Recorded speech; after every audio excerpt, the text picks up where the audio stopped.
Ella had always believed that life was a journey of choices, some made freely, others forced upon the heart when survival left no room for hesitation. That night, as the bitter wind clawed at her skin and the desert stretched endlessly around her, she realized she had no more choices left. Her strength had been drained by hunger, her hope worn thin by loneliness, and the world seemed to have abandoned her to the cold embrace of despair.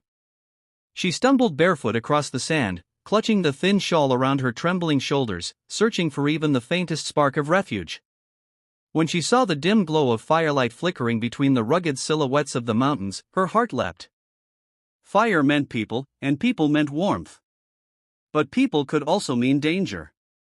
She hesitated, remembering the warnings she had heard about tribes who lived fiercely, guarding their lands with pride and protecting their ways from outsiders.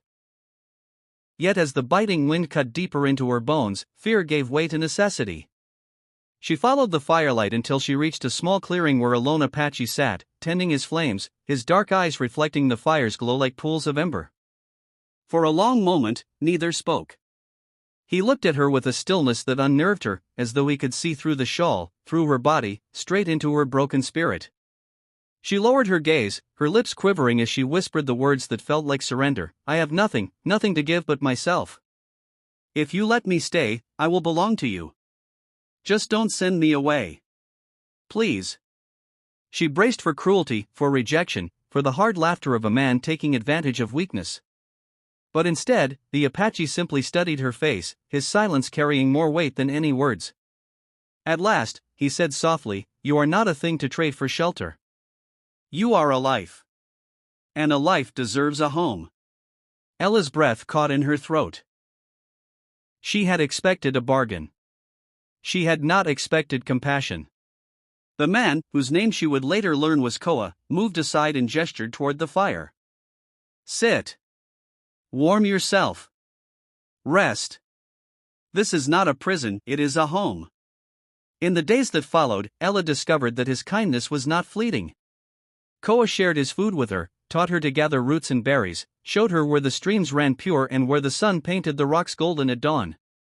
He spoke little, but every word was honest, grounded, and unshaken by pride. Ella, who had been treated as a burden all her life, found herself learning how to breathe again, not with fear, but with a growing sense of safety. One evening, as the desert sky turned crimson and the first stars blinked awake, she asked him the question that had haunted her since the night she arrived. "Why did you take me in? You didn't know me. I offered you my body, and yet you refused. Why?" Koa looked at her quietly, his gaze drifting to the horizon where the sun was melting into shadow. "Because no soul should sell themselves for shelter," he replied. "I lost someone once. She believed her worth was nothing. She carried her pain like a cloak, and it drowned her spirit. I could not save her then. But perhaps, by giving you a place, I can honor her memory. You are not nothing. You are someone." Tears blurred Ella's vision. For the first time in years, she felt seen not as a body, not as a burden, but as a human being worthy of respect. That night, lying beneath the woven blanket he had offered her, she allowed herself to imagine a tomorrow she had once thought impossible. Weeks turned into months, and Ella began to weave herself into Koa's world. She learned to ride horses, her laughter echoing across the canyon when the wind whipped through her hair. She learned the songs his people sang to the moon, and though her voice trembled at first, Koa's steady rhythm guided her into harmony. He, in turn, began to smile more, to share stories of his childhood, and to let the shadows in his eyes lift when she teased him about his sullen nature. Their bond was not one of possession, but of healing. He gave her strength, and she gave him laughter. He taught her roots and rivers, and she taught him hope. Slowly, Ella realized she had not only found a roof above her head but a foundation beneath her feet, one built not of wood or stone but of trust, respect, and something she scarcely dared name, love. But life, as always, tested the fragile beauty of newfound peace. One morning, riders appeared at the edge of the valley, men from a nearby settlement who claimed Ella had been promised to one of their own before she fled. Their leader, hardened and ruthless, sneered at Koa. "She is ours by right. Hand her over, or you will pay the price." Fear clawed at Ella's chest. She remembered the cruelty of those men, the way they spoke of her like a possession, like cattle to be traded. Before Koa could answer, she stepped forward, her voice shaking yet fierce. I am not yours. I will never be yours. My life is mine. The men laughed, but their laughter died when Koa rose to his full height, his hand resting on the hilt of his blade.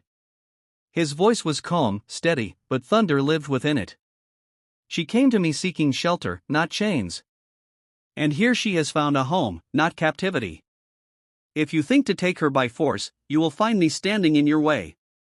What followed was tense silence, the desert wind whipping through the standoff. The men, sensing the fire in Koa's stance, chose to retreat, cursing as they turned their horses. Ella's knees buckled, but Koa caught her before she fell.